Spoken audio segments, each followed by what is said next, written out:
پروردهیا زمان کردی ما فکر روا هر ملتیه ملت کردجی لی مخابن داگرکرین کردستان لباکور کردستان وی مافی قبول ناکن ما فکی درسا بجارته اوابو چند سال دانه اوجی سری اول دا ما کردا مگو ام پی قایل نبون مگو والله کو اون ام منکن دولتك سر بخو فلان و بیوان ام شخوان تشتا قبول ناکن لبلی ام ایرو هاتنه و آسته اویان جی گاوکی ارینیه لبامن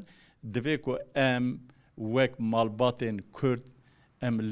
درسا بجارته خودی درکوین جبوکو ما مستین ما ببین خودی ایش جبوکو پرتوکن نو بین بلاف کرن و بین نویساندن و گلک تشتیندن لبری ام جبیر نکن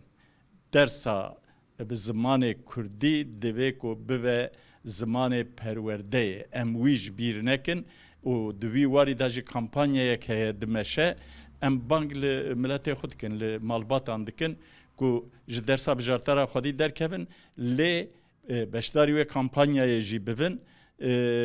او ام دمالین خدا جی دیسا او جی دستی مالبات اندایه دوی کو کرد دمالین خدا به کردی خبردن روشنبیرین ما به کردی خبردن ام بیجن روزنامه‌وانین ما به کردی روزنامه‌وانی بکن و کارساز ما به روزنامه به کردی کارسازی بکن